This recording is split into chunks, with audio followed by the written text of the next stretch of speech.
सवाल। हाँ सर, मेरे पास देना बैंक है 38,500 शेयर 69.20 में। अभी क्या करें? और सर अगर इससे निकालें तो कौन सा शेयर में इन्वेस्ट करें?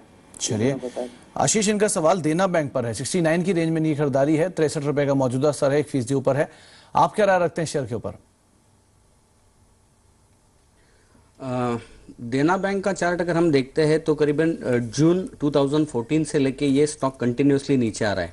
95 के लेवल से लेके आज वो मतलब 60 का लेवल पे टेस्ट करके वो 62 63 के लेवल पे कल तक आ चुका है।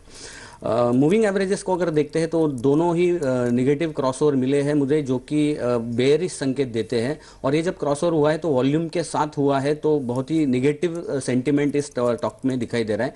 तो मेरे ख्याल से इनको यहाँ पे एग्जिट होना ज़्यादा इम्पोर्टेंट होगा। जब यहाँ से एक उछाल आएगा इस शेयर प्राइस में तो एग्जिट होना इनके लिए बेहतर होगा।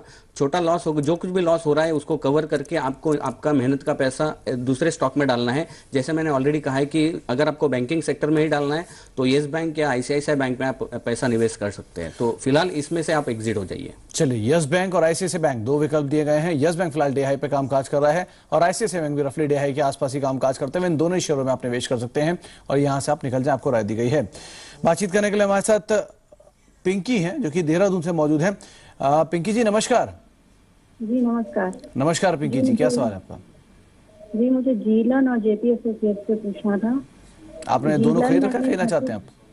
जी 38 पे मैंने जीलन ले रखा है 1000 शेयर। ओके। और जेपी एसोसिएट मैंने 48 पे ले रखा है 200 शेयर। चलिए, दोनों में नजरिया क्या रखते हैं आप? जी लंबे समय तक कल। चलिए आशीष, इनका सवाल दो शेयरों पर है। एक है जेपी एसोसिएट जहां पर 48 पे खरीदारी है, 55 का मौजूदा स्तर है, और जी लर्न पर इनकी खरीदारी है 38 रुपए पर, फिलहाल 35 रुपए का स्तर है। और डिस्क्लेमर भी है कि एसएल समूह की ही कंपनी है जी लर्न, जिसके माध्यम से ये चैनल देखा जा रहा है। आप क्या राय रखते हैं इन दोनों शेयरों पर? सबसे पहले हम जेपी एसोसिएट के बारे में बात करेंगे। जेपी एसोसिएट को अगर मैं देखता हूं तो 2009 के मिड से लेके अभी तक उस पर्टिकुलर इस कंपनी में और इस शेयर प्राइस ने कोई भी अच्छा रिटर्न जनरेट नहीं किया है। तो और अभी भी अगर मौजूदा हालात भी देखते हैं, अगर करंट चार्ट देखते हैं तो वो चार्ट भी निगेटिव है। पिछले एक साल से कंसोलिडेशन जो जोन है वही वैसे के वैसे ही ट्रेड हो रहा है शेयर प्राइस। तो मैं इनमें से एग्जिट होने, इस पर्टिकुलर स्टॉक में से एग्जिट होने की सलाह दूंगा। दूसरा जो है जी लर्न, ये जो स्टॉक है ये एक बहुत बड़े कंसोलिडेशन जोन को तोड़ के ऊपर निकला है। और ये जो कंसोलिडेशन जोन का ऊपर का लेवल था वो करीबन 32 था, जिसको इसने तोड़ के ऊपर दिया है। ऐसा जब बड़े लेवल के बाद बहुत लंबे समय के बाद ऐसा ब्रेकआउट होता है तो ब्रेकआउट होने के बाद वो वापस उसको टेस्ट करता है, जो अभी टेस्टिंग होके ये शेयर वापस ऊपर निकल रहा है। तो मेरा इसके ऊपर छोटे अवधि का टारगेट है करीबन 45 रुपीज, और अगर हम लंबे अवधि के तरफ देखते हैं तो 55 रुपीज तक ये स्टॉक जाना चाहिए। तो डेफिनेटली होल्ड करना चाहिए ये स्टॉक जी लर्न। जी, दोनों को ही लेकर आपको राय दी जा चुकी है, आप उसी के लिहाज से अपनी पोजीशन को देख सकते हैं। ब्राह्म कृष्णा हमारे साथ मौजूद है बातचीत करने के लिए। कृष्णा जी नमस्कार। नमस्कार जी, मैं पूछना चाहता हूँ एक्सिस बैंक के संबंध में। मेरे पास ऑलरेडी बीपीसीएल का कुछ शेयर्स है, उसमें कुछ अभी सेल करके लाभ हो रहे हैं, उसको सेल करके एक्सिस बैंक में इन्वेस्ट करूं।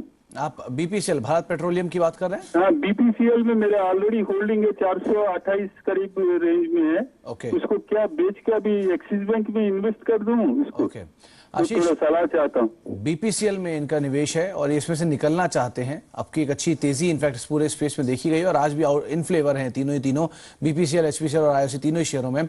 आप क्या राय रखते हैं, क्या यहाँ से मुनाफा लेकर ये अपना निकल जाएं और एक्सिस बैंक में निवेश करें या फिर इसी के साथ ही बने रहें? सुमित जी, एक बहुत ही अच्छा चार्ट पैटर्न बना है बीपीसीएल के चार्ट के ऊपर। हालांकि इस मैं वॉल्यूम की अगर देखता हूं तो वॉल्यूम अप्रॉक्सीमेटली इक्वल है, लेकिन फिर भी ये बहुत ही अच्छा ब्रेकआउट है। और मैं अगर इसका टारगेट देखता हूं तो वो करीबन 740 रुपए तक का टारगेट मुझे दिखाई दे रहा है।